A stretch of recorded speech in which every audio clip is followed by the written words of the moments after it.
નમસ્કાર, સીએનબીસી બજારના મની મેનેજરમાં આપનું સ્વાગત છે. મની મેનેજર એટલે તમારા નાણાંનો ચોક્કસ આયોજન માટે અપાતું માર્ગદર્શન. હું પ્રીતિ દલાલ આપ સૌનું સ્વાગત કરું છું આજના મની મેનેજરમાં. મની મેનેજરમાં આજે આપણે વાત કરીશું કે કઈ રીતે વર્ષનો અંત આપણે કરવાનો છે અને સાથે જ ગુડી પડવા સ્પેશિયલ પણ આ ગણી શકાય, કારણ કે વર્ષના અંતે નવા વર્ષની શરૂઆત થતી હોય છે તો શું કરવાનું છે, અને સાથે જ દર્શકોના સવાલ પણ લઈશું. ત્યારે આ સપ્તાહમાં આપણે ગુડી પડવાની ઉજવણી તો કરી જ રહ્યા છીએ અને સાથે સાથે ગુડી પડવો એટલે નવા વર્ષનો પ્રારંભ, અને હવે નાણાકીય વર્ષ પણ 31 માર્ચે પૂરું થશે અને 1 એપ્રિલથી નવા નાણાકીય વર્ષની શરૂઆત થશે. તો નવા વર્ષના પ્રારંભે તમારે કઈ રીતે કઈ નાણાકીય બાબતો પર ખાસ ધ્યાન રાખવું જોઈએ અને કઈ રીતનું આયોજન કરવું જોઈએ, આ અંગે આજે આપણે ચર્ચા કરીશું. અને આ ચર્ચામાં આપણી સાથે આજે જોડાઈ રહ્યા છે મની મંત્રના ફાઉન્ડર વિરલ ભટ્ટ. વિરલભાઈ, સ્વાગત છે આપનું આજના શોમાં. અને આપણે નવું વર્ષમાં એન્ટર થવાના છીએ. જૂના વર્ષમાંથી આપણે હવે બાય બાય કહેવાનું છે, અને ઓફકોર્સ ગુડી પડવો પણ છે, આવી રહ્યો છે, એટલે નવું વર્ષ આમ બી શરૂ થઈ જતું હોય છે, અને સાથે સાથે જ આપણું ફાઇનાન્શિયલ યરને પણ આપણે ક્લોઝ કરવાનું છે. તો કઈ રીતે કયા એવા આસ્પેક્ટ્સ આપણે ધ્યાન રાખવા જોઈએ વર્ષને જ્યારે આપણે એન્ડ કરી રહ્યા છીએ 31 માર્ચ ફાઇનાન્શિયલ યર, કે કયું ચેકલિસ્ટ આપણે જોઈ લેવું જોઈએ? તમારો આભાર પ્રીતિબેન શોમાં બોલાવવા માટે. તમે કીધું કે નવું વર્ષ એટલે આમાં ગુડી પડવો નવું વર્ષની શરૂઆત, અને નોર્થ ઇન્ડિયામાં ચૈત્ર નવરાત્રિ પણ શરૂ થાય છે, ઓસ્પિયસ માહોલ છે, અને સાથે સાથે ફાઇનાન્શિયલ યર એન્ડ. એટલે આમ જોવા જઈએ તો આ કોમ્બિનેશન બહુ ઓછો આવતો હોય છે, પણ આ વખતે આ બંને નજીક છે. નવું વર્ષ ગુડી પડવો આપણે હંમેશા મનાવીએ છીએ અને સંવત કેલેન્ડરના પ્રમાણે, અને ફાઇનાન્શિયલ યર એન્ડ. હવે ફાઇનાન્શિયલ યર એન્ડ ડેફિનેટલી એકાઉન્ટ્સના પર્સપેક્ટિવથી તો બધા ઇન્ડિવિજ્યુઅલ્સ અને ઇન્સ્ટિટ્યુશનલ બધાની નજર હંમેશા હોય છે. Accountants are very much busy આ દિવસોમાં. સાથે સાથે આ વખતે ઘણા એવા કમ્પ્લાયન્સીસ છે, એવા રેગ્યુલેશન્સ સેબીએ આપ્યા હતા અને આરબીઆઈએ કીધેલું એની પણ ડેડલાઇન્સ છે. તો આજે મને લાગે છે દર્શકોને પહેલાં થોડાક એવા 7 થી 8 એવી વાતો છે જે year and financial year and એટલે 31 માર્ચ પહેલાં પતી જવા જોઈએ. એમાં કદાચ એવું બની શકે કે એક્સટેન્શન આવે અને એ દિવસો જે કીધા છે એની ડેડલાઇન છે એનાથી અલગ બીજી ડેટ્સ પણ આવી શકે, પણ મારી હંમેશા જતું હોય છે. પણ મને એમ થાય પ્રીતિબેન કે એ વિચારવું ન જોઈએ, અને યસ, અને 10 દિવસ બાકી છે તો અગર ન થયું હોય અને તમારા કોઈ ફાઇનાન્શિયલ એડવાઇઝર હોય કે કોઈ એકાઉન્ટન્ટ હોય કે તમે પોતે જાતે એક વખત એમાં એક્ટિવ ઇન્ટરેસ્ટ લઈને એને પતાવવાની કોશિશ કરો.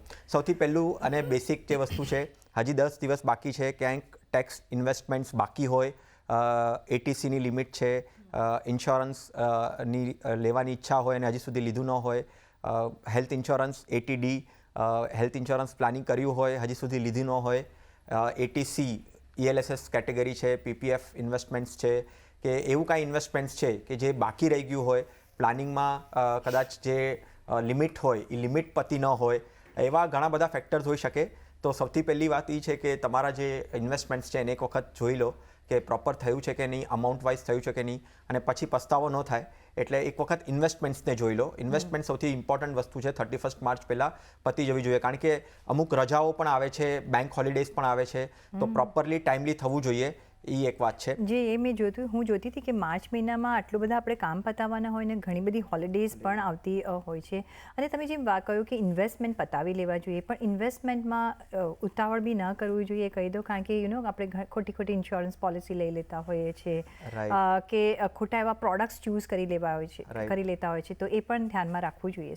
પ્રીતિબેન, તમે આજે પોઈન્ટ કીધો કે ખોટી પ્રોડક્ટ્સ આપણે લઈએ છીએ અને આપણે લઈ લેતા હોય છે, અને ઘણી વખત આપણને પુશ કરવામાં પણ આવે છે. તો હમણાં એવા જોયું પુશ કરવાવાળા હોય છે, કદાચ એમને પણ ખબર નથી હોતા કે એ શું સેલ કરી રહ્યા છે. સાચી વાત છે. એમના અમુક ટાર્ગેટ્સ હોય છે, અમુક ચેલેન્જીસ હોય છે, ઇન્સ્યોરન્સમાં ખાસ. અને ઇન્સ્યોરન્સની જ વાત કરીએ તો આજે હમણાં તમે જ્યાં પણ જોશો, બેંક્સમાં તમે એન્ટર થશો, તમારું કામની કન્સર્ન પહેલાં એ લોકો આ ઇન્સ્યોરન્સ વેચવા માટે તમારી પાસે આગળ આવશે અને તમને ઓલી જે 5 લાખની લિમિટ જે છે, જે ટેક્સ ફ્રી કન્સર્નથી તમને એ લોકો ઇન્સ્યોરન્સ વેચવા આવશે. મારી રિક્વેસ્ટ ખાલી લોકોને એ જ હશે કે પહેલાં તમારું એનાલિસિસ પ્રોપર કરી લો. કોઈના દબાણ હેઠળ કે તમારા કોઈ એજન્ટ છે, ફ્રેન્ડ્સ છે, ફેમિલીના કોઈ એવા મેમ્બર છે કે પછી બેંક છે કે વેલ્થ મેનેજમેન્ટ છે, એના દબાણ હેઠળ આવીને તમે કોઈ પણ એવી ઇન્સ્યોરન્સ પોલિસી ના લઈ લો કે જેની તમને જરૂર ના હોય. તો પહેલાં ઇન્સ્યોરન્સનું એનાલિસિસ પ્રોપર કરો અને હંમેશા હું તો કહું જ છું કે ઇન્સ્યોરન્સ અને ઇન્વેસ્ટમેન્ટ્સને અલગ રાખો. તમને ઇન્સ્યોરન્સની જરૂર હોય, પ્યોર ઇન્સ્યોરન્સની, તો જ ઇન્સ્યોરન્સ લેજો અને ઇન્વેસ્ટમેન્ટ સાથે મિક્સ ના કરો. એબ્સોલ્યુટલી. સાથે બીજો એક ઇમ્પોર્ટન્ટ આસ્પેક્ટ છે, બહુ જ સ્ટ્રોંગલી પુટઅપ કર્યું છે સેબીએ, કે તમારા નોમિનેશન, સ્પેશિયલી તમારા ડીમેટ એકાઉન્ટ, ટ્રેડિંગ એકાઉન્ટમાં નોમિનેશન અને તમારા મ્યુચ્યુઅલ ફંડમાં નોમિનેશન, અગર એ તમે 31 માર્ચ પહેલાં એમાં છે ને ઓપ્ટ ઇન અને ઓપ્ટ આઉટનું છે. એટલે ઘણા લોકોને એવું લાગતું હશે કે મેં તો નોમિનેશન કરેલું, મારે શું કામ પાછું જોવાની જરૂર છે અને કરવાની જરૂર છે. એવું નથી. તમે અગર કર્યું પણ છે તો તમારે ત્યાં વેરીફાઈ કરવું પડશે કે હા, મેં આ નોમિનેશન હું કરી રહ્યું છું કે આ કરવા માંગુ છું, અને મારે નથી કરવું તો મારે ત્યાં ઓપ્ટ આઉટનું પણ સિલેક્શન આપેલું છે, એ મારે કરવાનું છે. એની જે ડેડલાઇન છે એ 31 માર્ચ 2023 છે. માર્કેટમાં એવું કહેવાય છે, ન્યૂઝ છે કે ડેડલાઇન વધશે, પણ મારી રિક્વેસ્ટ એ જ છે કે તમે જ્યાંથી પણ ઇન્વેસ્ટમેન્ટ્સ કરતા હો, જાતે કરતા હો કે પછી કોઈ એડવાઇઝરથી કરતા હો, અહીંયા હું તમને એમને 2-3 વેબસાઇટ્સ છે એ પણ અહીંયા કન્વે કરવા માગું છું, જેના કારણે આ જે નોમિનેશનની પ્રોસેસ જે છે બહુ ઇઝીલી થઈ જશે. આરટીએની વેબસાઇટ્સ છે રજિસ્ટ્રારની. અગર તમે મ્યુચ્યુઅલ ફંડમાં રોકાણ કરેલું છે અને મ્યુચ્યુઅલ ફંડમાં નોમિની અપડેટ નથી કર્યું, તો આરટીએની વેબસાઇટ, જે રીતે કેમ્પ્સ અને કે ફિનટેક, આ 2 વેબસાઇટથી તમે નોમિનેશનને જઈને ત્યાં, એટલે તમારા જે રિસ્પેક્ટિવ આરટીએસ છે, જ્યાંથી ઇન્વેસ્ટમેન્ટ્સ એએમસીસ કનેક્ટેડ હશે, મ્યુચ્યુઅલ ફંડ કંપનીઝ, ત્યાં તમારું ઇઝીલી થઈ જશે. પછી એક વેબસાઇટ છે MF સેન્ટ્રલ કરીને, મ્યુચ્યુઅલ ફંડના પરસે વાત કરી રહ્યો છું. MF સેન્ટ્રલમાં જઈને તમે ફોલિયો ટુ ફોલિયો, એટલે એ સેન્ટ્રલાઇઝ પ્લેટફોર્મ છે, ત્યાં બંને આરટીઓના ફંડ્સ તમે જે કરેલા હશે એ દેખાશે તમને, અને બંનેના ફોલિયોઝ વાઇઝ તમે ત્યાં nomination opt in, opt out કરી શકશો. પછી અમુક ટ્રાન્ઝેક્શન પ્લેટફોર્મ્સ પણ છે, જેવી રીતે એક છે મ્યુચ્યુઅલ ફંડ યુટિલિટી, જ્યાં તમે અગર તમારે કોઈ ફાઇનાન્શિયલ એડવાઇઝરે ત્યાં એકાઉન્ટ ઓપન કર્યું હશે, કે જાતે તમે જઈને ત્યાં કોમન એકાઉન્ટ નંબર ઓપન કર્યું હશે, તો ત્યાં ફોલિયો વાઇઝ નહીં, પણ તમે કોમન એકાઉન્ટ નંબર કરેલું છે, એ કોમન એકાઉન્ટ નંબરની અંદર જેટલા પણ ફોલિયોઝ આવતા હશે, એ એક જ ક્લિકથી તમારું ઓપ્ટ ઇન અને ઓપ્ટ આઉટ તમે ત્યાંથી કરી શકશો. એટલે આ 3 વેબસાઇટ્સ છે, આ 3 ઝરીઓ છે જ્યાંથી એમનું નોમિનેશન ઓપ્ટ આઉટ કરી શકશે, અને એની ડેડલાઇન છે 31 માર્ચ 2023. જી, તો આ એક મોસ્ટ ઇમ્પોર્ટન્ટ પોઈન્ટ છે જે બધાએ ધ્યાનમાં રાખવાનું છે કે 31 માર્ચ 2023 પહેલાં તમારે તમારા જે અકાઉન્ટ હોય, ડીમેટ હોય, મ્યુચ્યુઅલ ફંડ હોય, એમાં એક નોમિનેશન તમારે આપવું પડશે, સબમિટ કરવું પડશે. અને જો તમારે ચેન્જ કરવું હોય, ઓપ્ટ આઉટ બી કરવું હોય, તો પણ તમારે 31 માર્ચ પહેલાં જ કરવું પડશે. અને જો તમે નથી કરતા અને ડ્યુ ડેટ પછી જો થાય છે, તો આઈ થિંક તમારો અકાઉન્ટ ફ્રીઝ થઈ જશે, કારણ કે તમે ટ્રેડ નહીં કરી શકો, તમે લે વેચ નહીં કરી શકો, જ્યાં સુધી તમે એ અપડેટ નથી કરતા. અને મે બી કદાચ પેનલ્ટી હશે કે નહીં, મને ખબર નથી, પણ આ તમારે એક ધ્યાનમાં રાખવાનું છે, નહીં તો તમે આગળ તમારા કોઈ પણ ટ્રાન્ઝેક્શન નહીં કરી શકો. તો આ વખતના 31 માર્ચમાં આ એક વધારે પોઈન્ટ એડ થઈ ગયો છે તમારે જે ચેકલિસ્ટ કરવાનું છે એના માટે. સાથે આધાર અને પેન કાર્ડને પણ લિંક કરવું ઓલવેઝ આપણે જોયું છે કે કરવું જોઈએ. એના માટે કોઈ ડ્યુ ડેટ છે કે અહીંયા શું આપણે ધ્યાન રાખવાનું છે? પ્રીતિબેન, તમે પેનલ્ટીની વાત કરી. આધાર અને પેન લિંક જે છે એમાં ઓલરેડી પેનલ્ટીના તમે પેનલ્ટી આપશો તો જ તમે લિંક કરી શકશો. એટલે તમે લિંક નથી કર્યું અને હવે લિંક કરવા માંગો છો, કે તમે ભૂલી ગયા છો અને તમે ચેક કર્યું કે અરે મારું તો આધાર અને પેન તો લિંક જ નથી થયું, તો તમે અગર એને લિંક કરવું હશે ને તો તમારે પેનલ્ટી તો આપવાની જ છે. એ તો લાસ્ટ યરથી જ 1000 રૂપીઝની પેનલ્ટી છે, અને એના પ્રોપર સ્ટેપ્સ પણ ઇન્કમ ટેક્સની વેબસાઇટ પર પબ્લિશ થયેલું છે કે તમારે કેવી રીતે કરવાનું છે. 1000ની પેનલ્ટી ફોર શ્યોર છે અગર તમારું નથી થયું તો એક વખત પહેલાં તમે ચેક કરી લો, કારણ કે એવા મેલ્સ પણ આવી રહ્યા છે કે તમે આધાર પેન લિંક નથી કર્યું. હવે ડેટા એટલો મોટો છે એટલે ઘણી વખત એ લોકો રેન્ડમલી મોકલતા હોય છે કે તમારું નથી થયું અને તમે કરી લો. તો આમાં કાંઈ ખોટું નથી. 10 દિવસ બાકી છે, એક વખત ચેક કરી લો કે તમારું આધાર પેન લિંક થયું છે કે નથી થયું. અને અગર નથી થયું તો 1000ની પેનલ્ટી મૂકીને તમે ભરીને તમે આગળ વધી શકો છો અને તમે લિંક કરી શકો છો. હવે આમાં એક વાત એ કરવાની રહી કે સપોઝ હવે કદાચ 31 માર્ચ સુધી તમે ન કર્યું તો એવું કહેવાય છે કે તમારું જે પેન જે છે એ લોકો ઇનએક્ટિવ કરી નાખશે, એને એક્ટિવ નહીં રાખે. એટલે તમે એવા ઘણા બધા આસ્પેક્ટ્સ છે, કદાચ રિટર્ન ફાઇલિંગ નહીં કરી શકો, કાં તો પછી પેનલ્ટી જે 1000 છે એ કદાચ 5000 કરીને પછી તમે એને ઓપરેટ કરી શકશો. એટલે ઘણી બધી વાતો કહેવામાં આવી રહી છે. એક્ઝેક્ટલી શું આવશે નીકળીને એ તો 31 માર્ચ પહેલાં જ ખબર પડશે, પછી જ ખબર પડશે. પણ અત્યારે તો મેઇન ઇમ્પોર્ટન્ટ છે કે આધાર પેન લિંક કરી નાખો.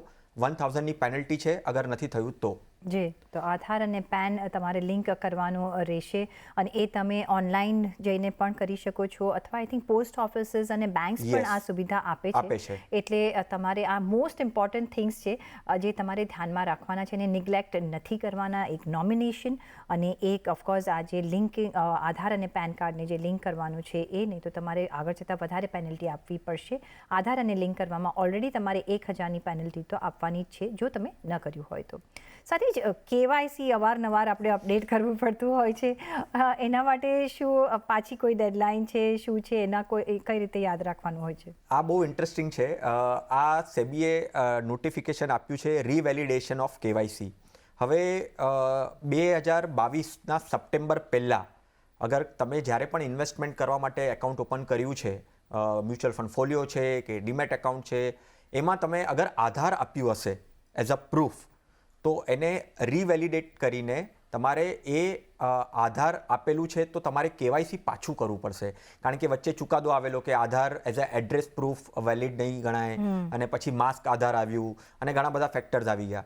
એટલે રીવેલિડેશન ઓફ યોર કેવાયસી કરવું પડશે. એની ડેડલાઇન જો કે આપવામાં આવી છે 30th એપ્રિલ, પણ હજી એનું મેકેનિઝમ સેટ નથી થયું. એટલે પ્રોબેબિલિટી ચાન્સીસ છે કે એ ડેડલાઇન એક્સટેન્ડ થશે. કે આ રીવેલિડેશન કરવાનું છે તો કેવી રીતે કરવાનું છે એની હજી મેકેનિઝમ સેબીએ અને એનું કાંઈ નોટિફિકેશન આવ્યું નથી. પણ હા, વાત અહીંયા એ રાખવાની છે ધ્યાનમાં કે તમારે અગર રીવેલિડેશનનું પ્રોસેસ કાંઈ સેટ થશે તો 31 માર્ચ પહેલાં એને કરી રાખજો. કાં તો તમે તમારા ફાઇનાન્શિયલ એડવાઇઝરને પણ એક વખત પૂછી શકો કે આ રીવેલિડેશન ઓફ કેવાયસીનું કાંઈ આવ્યું છે કે નહીં. એ કરવાનું રહેશે, એ તો નક્કી જ છે. કારણ કે અગર તમે આધાર આપ્યું હશે તમારા કેવાયસી વખતે કે એકાઉન્ટ ઓપનિંગ વખતે, તો તમારે એ રીવેલિડેશન કરવું પડશે. એ તમે કહ્યું 30th એપ્રિલ સુધી છે, પણ હજી એના સેબીએ કંઈ આપ્યું નથી. એટલે વી આર ઓલ્સો વેઇટિંગ કે કઈ રીતે આગળ કરવાનું છે. પણ આ એક પોઈન્ટ છે જે ધ્યાનમાં રાખવાનું છે. પણ સાથે જ આધાર માટે પણ કોઈ પ્રોવિઝન કરાયું છે કે એને પણ રીવેલિડેટ કરવાનું? હા, એટલે એમાં ઇન્ટરેસ્ટિંગ છે કે તમારું કંઈક અપડેશન થયું હોય આધારમાં. તમે 10 વર્ષ પહેલાં અગર તમે આધાર જ્યારે કરાવ્યું છે, એટલે સપોઝ હવે એવું પણ બની શકે કે તમને ડેટા જ યાદ નહીં હોય કે મેં આધાર કરાવ્યું ક્યારે. 10 વર્ષ શું થઈ ગયા આધારને? યસ, આઈ થિંક એક્ઝેક્ટલી તો મને પણ યાદ નથી કેટલા વર્ષ થયા, પણ 12-13 વર્ષ કદાચ થઈ ગયા હોવા જોઈએ. અને તમે અગર 10 વર્ષ પહેલાં કરાવ્યું હશે તો એમાં કંઈક તમારી અપડેટ અગર રહી ગઈ છે કે તમે ભાઈ કદાચ ઘર ચેન્જ કર્યું હશે, બરાબર છે, કે ફોન નંબર છે કે ઈમેલ છે, તો જે એ ડેટાબેઝ છે તમારો આધારના ડેટાબેઝની અંદર તમારા નંબરના અંદર અગર કાંઈ ચેન્જીસ થયા હોય તો તમારે અપડેટ કરવાનું છે. એમાં ઓનલાઈન અને ઓફલાઈન બંને રીતે કરી શકો. પહેલાં અને એમાં પૈસા આપીને તમારે કરવાનું છે. એટલે કંઈક 25 રૂપીસ ટુ 50 રૂપીસ એનું કંઈક ચાર્જિસ છે. હવે એ અગર તમે ઓનલાઈન કરવા જશો ને તો એ કોઈ ચાર્જિસ નથી, અને તમે અગર એને ઓફલાઈન અપડેટ કરવા જશો તો તમારે 25 કે 50 રૂપિયા એ આપવાના છે. એટલે પહેલા ઓનલાઈન માટે પણ 50 રૂપિયા છે. હા, 50 રૂપિયા છે. તમને પહેલા ઓનલાઈનમાં પણ ચાર્જિસ હતા, એ હવે કાઢી નાખ્યા છે ગવર્મેન્ટે. એનું નોટિફિકેશન હમણાં થોડા દિવસ પહેલા જ આવ્યું હતું. તમે ઓનલાઈન કરશો તો આરામથી તમે વિધાઉટ એની પેઇંગ એની ફીસ તમે ઓનલાઈનમાં પણ 50 રૂપિયા ચાર્જ છે. હવે નથી, હું એ જ કહું કારણ કે 2 દિવસ પહેલા જ કોઈએ કર્યું. હા, એટલે હવે નથી. એનું નોટિફિકેશન આવી ગયું છે કે કોઈ ચાર્જિસ નથી ઓનલાઈન કરશો તો. પણ અગર તમે ઓફલાઈન કરવા જશો તો તમને ચાર્જિસ આપવા પડશે. આમાં છે ને હું એક વાત કહેવા માંગુ છું. હવે આપણે વાતો કરી રહ્યા છે આ બધું અપડેટ કરવાનું ને એવી રીતે. આમાં લોકોને ખાલી છે ને એક સમજવાની વાત છે, દર્શકોને બહુ જ ધ્યાનમાં રાખવું જોઈએ. આવું જ્યારે ક્યારે પણ આવે ને પ્રીતિબેન, ત્યારે સ્કેમ્સ પણ બહુ બધા આવી જાય. કોઈ તમને રેન્ડમલી કોઈ લિંક આવી જાય કે તમને આ લિંક ને ક્લિક કરો અને તમારું કરો. હવે લોકોના મગજમાં, હવે આપણે શો કરી રહ્યા છે, વાતો કરી રહ્યા છે, કદાચ કાલથી લોકોને મગજમાં આવી જશે અરે મારે તો બાકી છે. તો રેન્ડમલી કોઈ પણ અજાણી વ્યક્તિ તમને મોકલતું હોય ને તો ત્યાં તમે ક્લિક કરીને એને પ્રોસીડ કરવાની ઉતાવળ ના કરતા. કારણ કે હમણાં જ હું આવી રહ્યો હતો આ શો કરવા માટે, ત્યારે મેં જોયું કે almost 80 persons in last 7 days બહુ મોટી રકમો ખોઈ ચૂક્યા છે આ બધું અપડેટ કરવામાં. એટલે એક પ્રોપર કોઈ રિસ્પોન્સિબલ પર્સન હોય એના ટચમાં જાઓ અને એના પછી જ તમે આ પ્રોસેસને તમે પૂરી કરો. જી, અને જે આપણી ગવર્મેન્ટની સાઇટ છે એમાં જ જાઓ અથવા બેંક્સ અથવા તમારી બેંકમાં જાઓ કે પોસ્ટ ઓફિસ એ લોકો આ કામ કરે છે તો તમે ત્યાં જઈને પણ કરાવી શકો છો. પણ કોઈ સ્પેમ, હમણાં ઘણા બધા એવા સ્પેમ કોલ્સ આવે છે, સ્પેમ મેલ્સ આવે છે અને મેસેજીસ આવે છે, તો એમાં ક્લિક નહીં કરવું જોઈએ. વેબસાઇટની વાત કરી તમે પ્રીતિબેન, વેબસાઇટ પણ ખોટી વેબસાઇટો બનાવી નાખી છે, ક્લોન વેબસાઇટ બનાવી નાખે છે, ફેક વેબસાઇટ બનાવીને આ બધું પ્રોસેસ કરાવે છે. એટલે જેટલું ડિજિટલનું એડવાન્સમેન્ટ થયું છે, એનો બેનિફિટ થયો છે, એટલું એનું નુકસાન પણ થયું છે, ગેરફાયદા પણ છે. એટલે સાથે જ 31 માર્ચમાં આપણે એક લાસ્ટ ડેટ એની પણ પડશે કે જેને રિવાઇઝ રિટર્ન કે આગલા વર્ષનું કે લેટ રિટર્ન જેને ફાઇલ કરવાનું હશે એના માટે પણ એ ડેડલાઇન રહેશે કે એમાં પણ એક્સટેન્શન થશે? ના, એમાં એક્સટેન્શન કોઈ નથી અને આવશે પણ નહીં ફોર શ્યોર. જેટલું પ્રીવિયસ એક્સપિરિયન્સ રહ્યો છે અને આ ગવર્મેન્ટ બહુ જ સ્ટ્રિક્ટ છે. એટલે 22નું તમારું અગર રહી ગયું છે 21-22નું રિટર્ન ફાઇલિંગ, તો એની જે ડેડલાઇન છે એને રિવાઇઝ કરવું હોય તો જે એની ડેડલાઇન છે 31 માર્ચ 2023 છે. એ પણ લોકોને ધ્યાન રાખવી પડશે. અને સાથે સાથે એક ઇન્વેસ્ટમેન્ટથી શરૂઆત કરેલી, એન્ડ પણ મારો ઇન્વેસ્ટમેન્ટથી જ છે. વય વંદના કરીને છે, પ્રધાનમંત્રી વય વંદના યોજના જે છે, LICના હેઠળ આવે છે એ યોજના, એની પણ ડેડલાઇન છે 31 માર્ચ 2023. અગર કોઈને આ પર્ટિક્યુલર ઇન્વેસ્ટમેન્ટ પ્રોડક્ટમાં ઇન્વેસ્ટમેન્ટ કરવું છે, ગેરંટેડ રિટર્ન્સ આપે છે, તો સિનિયર સિટીઝન સ્પેશિયલી એના માટે આ પ્રોડક્ટ છે. તો એની ડેડલાઇન જે છે એ પણ 31 માર્ચ 2023 છે. અગર ન કરી શક્યા હોય, ન કર્યું હોય અને ભૂલી ગયા હોય અને કરવાની ઈચ્છા ધરાવતા હોય તો આ ડેડલાઇન પહેલાં એ કરાવી દેવું પડશે. ઓકે, તો 31 માર્ચ પહેલાં ઘણા બધા કામ કરવાના છે. તમે કેટલા કર્યા છે એ અમારા લિસ્ટ પ્રમાણે તમે એક ટિક માર્ક કરી લેજો અને જ્યાં ટિક નથી વાગતી ત્યાં તમારે આગળ વધવું પડશે અને ક્વિકલી એક્શન લેવું પડશે. તો ઇન્વેસ્ટમેન્ટ્સ હોય કે KYC હોય કે આધાર પેન કાર્ડ લિંક હોય અને મોસ્ટ ઇમ્પોર્ટન્ટ નોમિનેશન જે તમારે કરવાના છે તમારા મ્યુચ્યુઅલ ફંડ અને ડીમેટ એકાઉન્ટમાં એ કરવા જ પડશે, નહીં તો તમે આગળ જતાં 31 માર્ચ પછી તમે ટ્રાન્ઝેક્શન નહીં કરી શકો. તો સચિન, તમારા ટેક્સ પોઈન્ટ ઓફ વ્યૂ, તમારા રિટર્ન્સ પોઈન્ટ ઓફ વ્યૂ, આ બધું જ ચેકલિસ્ટ તમારે કરી લેવું પડશે અને 31 માર્ચ પહેલાં પતાવવું પડશે. આગળ પણ આ ચર્ચા કરીશું કે નવા વર્ષ માટે શું હવે સ્ટ્રેટેજી વાપરવાની છે, ત્યારે એ પહેલાં લેવું પડશે મારે બ્રેક. તો બ્રેક લઈને પાછા ફરીશું. જોડાયેલા રહેજો.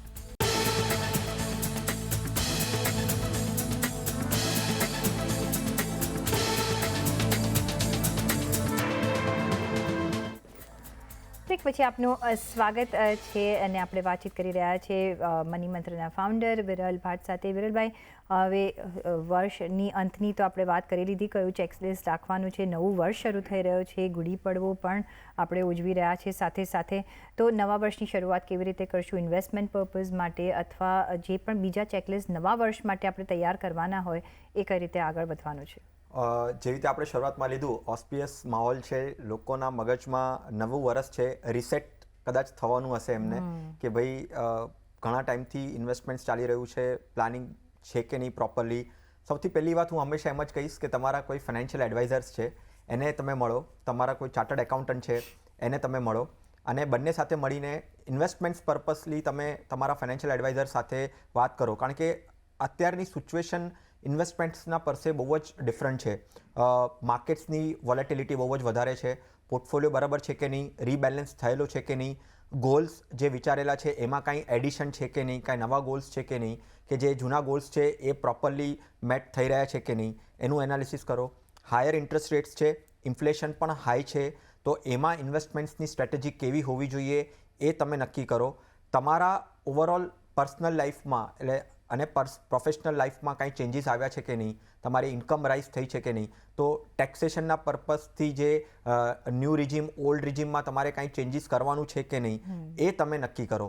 તો જે ત્યારે તમે નવું કાંઈક પગલું માંડો છો નવા વર્ષના વખતે, ફાઇનાન્શિયલ યર પણ પતી રહ્યું છે, નવું ફાઇનાન્શિયલ યર પણ આવી રહ્યું છે, ગુડી પડવાનો પણ મોકો છે, એમાં ઘણી વખત ઇન્વેસ્ટમેન્ટના પર્પઝલી આપણે વિચારતા હોઈએ કે ગોલ્ડમાં ઇન્વેસ્ટમેન્ટ કરીએ, તો ગોલ્ડમાં કરવું જોઈએ કે નહીં, મારો પોર્ટફોલિયો ઇન્વેસ્ટમેન્ટ્સ પરમિટ કરે છે કે નથી કરતો. તો આ બધી વાતો તમે તમારા એકાઉન્ટન્ટ સાથે, તમારા ફાઇનાન્શિયલ એડવાઇઝર સાથે મળીને ટેક્સ પ્લાનિંગ અને ઇન્વેસ્ટમેન્ટ પ્લાનિંગ તમે કરો. સાથે સાથે મને પ્રીતિબેન અત્યારે એવું પણ લાગે છે કે માર્કેટ બહુ ઇવોલ્વ થઈ છે, ઘણા નવા પ્રોડક્ટ્સ આવ્યા છે, તો અમુક પ્રોડક્ટ્સનું અહીંયા હું નામ દેવા માગું છું કે એને પણ એના પોર્ટફોલિયોમાં એ શૂટ થાય છે કે નહીં, એને વર્થ છે કે નહીં, પોર્ટફોલિયોમાં એને એડ કરવાનું એક વખત જોઈ શકે. જેમાં એક પિયર ટુ પિયર લેન્ડિંગ કરીને છે. ઘણા વર્ષોથી લોકો ફિક્સ ડિપોઝિટ્સ કરતા આવ્યા છે. એવી જ રીતે P2P NBFC કરીને પણ એક લાયસન્સ આપેલું છે RBIએ. તો એમાં પિયર ટુ પિયર લેન્ડિંગ કરીને એક ઇન્વેસ્ટમેન્ટ ઓપ્શન છે, એને એક્સપ્લોર કરી શકાય. કારણ કે ઇન્ટરેસ્ટ રેટ્સ હાયર સાઇડ પર છે, પણ FD કરતાં અગર વધારે ઇન્ટરેસ્ટ રેટ્સ હાયર જોઈતા હોય અને RBI કમ્પ્લાયન્ટ અગર કોઈ ઇન્વેસ્ટમેન્ટ ઓપ્શન છે તો આને જોઈ શકે. Tax point of view? હા, tax point of view FD જેવું જ છે, સેમ જ છે. એમાં એક TDS નથી કટ થતો, એટલે થોડુંક ઇન્ટરેસ્ટ રેટ્સ જે ટેક્સના એમ્બિટમાં નહીં આવતા હોય એના માટે આ પ્રોડક્ટ સારું બની શકે છે. બોન્ડ્સ અત્યારના ટાઈમમાં FD કરતાં વધારે બોન્ડ્સમાં પણ રિટર્ન આવી શકે છે. મ્યુચ્યુઅલ ફંડમાં કોર્પોરેટ બોન્ડ્સ છે, એમાં જોઈ શકાય છે. કોર્પોરેટ પ્રાઇવેટલી પણ બોન્ડ્સ આવતા હોય છે, NCDs આવતા હોય છે, જે તમને ફિક્સ ડિપોઝિટ્સ કરતાં વધારે રિટર્ન્સ આપી શકે છે, એ જોઈ શકે છે. પછી એક ઇન્વોઇસ ડિસ્કાઉન્ટિંગ કરીને એક ઓપ્શન આવ્યું છે શોર્ટ ટર્મ નેચરમાં, 30 days, 60 days, 90 days. જેવી રીતે કે બિલ ડિસ્કાઉન્ટ? હા, bill discounting, invoice bill discounting કરીને ઇન્વેસ્ટમેન્ટ ઓપ્શન છે, જે આજના ટાઈમમાં બહુ જ સારી રીતે મેનેજ થાય છે. વર્ષોથી ચાલતું આવ્યું છે. અને એને પણ અગર શોર્ટ ટર્મ નીડ્સ તમારી છે, શોર્ટ ટર્મ ગોલ્સ છે, એને ફૂલફિલ કરવા માટે તમે એને જોઈ શકો છો. પ્રાઇવેટ ઇક્વિટી અને સ્ટાર્ટઅપ ઇન્વેસ્ટિંગ. હાલાકી અત્યારે US બેન્ક્સના જે ન્યૂઝ આવી રહ્યા છે એમાં સ્ટાર્ટઅપ ઇન્વેસ્ટિંગના પૈસા બહુ જ ફસાઈ ગયા છે એવું આવે છે. પણ ઇન્ડિયામાં અગર તમે ઇન્ડિયાની ગ્રોથ સ્ટોરી જોશો તો ઇન્ડિયામાં આપણે આજે શાર્ક ટેન્ક જોવાનું બહુ જ ગમતું હોય છે, પણ જ્યારે જોતા આપણને એમ લાગતું હોય કે હું આને એક્સપોઝર આમાં હું કેવી રીતે લઈ શકું. તો પ્રાઇવેટ ઇક્વિટી છે, સ્ટાર્ટઅપ ઇન્વેસ્ટિંગ્સ છે, ઘણા બધા પ્લેટફોર્મ્સ આવી ગયા છે. એનું પ્રોપર ડ્યુ ડિલિજન્સ કરીને તમારા ફાઇનાન્શિયલ એડવાઇઝર અગર પરમિટ કરતા હોય અને તમારું રિસ્ક પ્રોફાઇલિંગ પરમિટ કરતું હોય તો આવા ન્યૂ પ્રોડક્ટ્સને આ નવા વર્ષમાં એક વખત વિચારી શકાય, જોઈ શકાય, અને અગર બેસતું હોય તો તમે નિવેશ પણ કરી શકાય. જી, બરાબર છે. તો ઘણા બધા એવેન્યુઝ છે, અલોંગ વિથ ધ ઓલ્ડ એવેન્યુઝ, પણ તમારા જે ચાર્ડ એકાઉન્ટન્ટ હોય કે પ્લાનર હોય એને સાથે બેસીને ચર્ચા કરીને પછી તમે રોકાણ કરજો. અને જે પ્રોડક્ટમાં તમને સમજ પડતી હોય એ પ્રોડક્ટ સૌથી બેસ્ટ હોતો હોય છે. પણ આ ઓપ્શન છે તો હું કરી લઉં એવી રીતે નહીં, કારણ કે આપણા પૈસાનું આપણે કામકાજ કરી રહ્યા છીએ તો આપણે કંઈ ગુમાવવાનું નથી, કંઈ મેળવવા માટે, એટલે એ પણ ધ્યાનમાં રાખવાનું છે.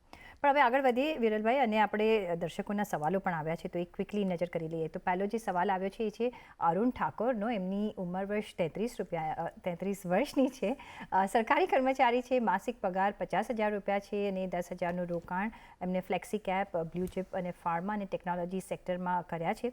તો આ રોકાણ લાંબા ગાળા માટે બરાબર છે કે નહીં એ પૂછી રહ્યા છે. જી, એમનું પહેલું, અગર જ્યારે તમે મને કહી રહ્યા છો એમનો પોર્ટફોલિયો સાંભળીને ડાયવર્સિફાઈડ લાગે છે, પણ કયા ફંડ્સ છે એ એમણે મેન્શન નથી કર્યા. એમનો ટાર્ગેટ શું છે એ પણ એમણે કાંઈ મેન્શન નથી કર્યો. સેક્ટોરિયલ ફંડ, 2 સેક્ટોરિયલ ફંડ લીધા છે એમણે, બરાબર છે. તો હવે આમાં ડેફિનેટલી એક પહેલાં તો જોઈને એમ લાગે કે એમનો ટાઈમ હોરાઇઝન વધારે જ એમણે રાખવો પડશે. સેક્ટોરિયલને રાખ્યા છે અને ડાયવર્સિફાઈડ છે, એટલીસ્ટ અહીંયાથી 7 to 10 years, અહીંયાથી 33 વર્ષના છે. લોંગર ટર્મ હોરાઇઝન રાખશે, ડેફિનેટલી બેનિફિટ થશે.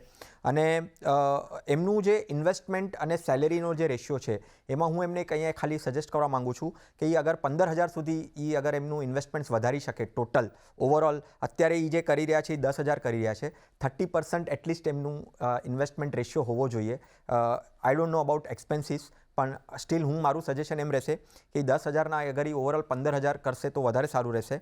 અને સેક્ટોરિયલ ફંડનું એક્સપોઝર થોડુંક ઓછું રાખે તો સારું છે, કારણ કે રિસ્ક વધારે હોય છે. એક ફંડ રાખે તો બરાબર છે, પણ 2 ફંડ રાખવું ઓવરઓલ એ સારું નથી. એટલે એક ફંડને ઓછું કરે અને 15,000 સુધી એમનું ઇન્વેસ્ટમેન્ટ વધારે તો સારું રહેશે.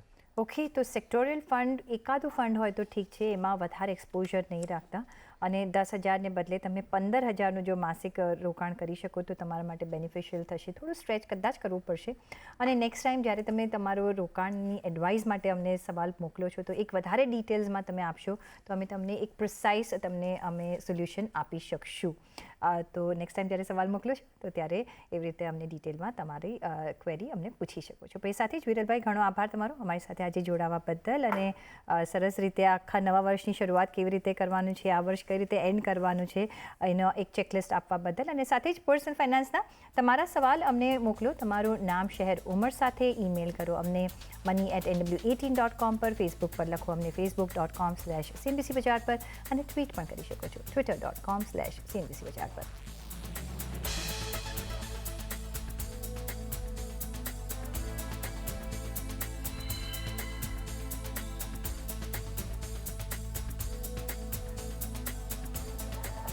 અને આ સાથે જ મની મેનેજરના એપિસોડમાં બસ આટલું જ. પાછા મળીશું નેક્સ્ટ એપિસોડમાં. ત્યાં સુધી આપશો રજા. નમસ્કાર.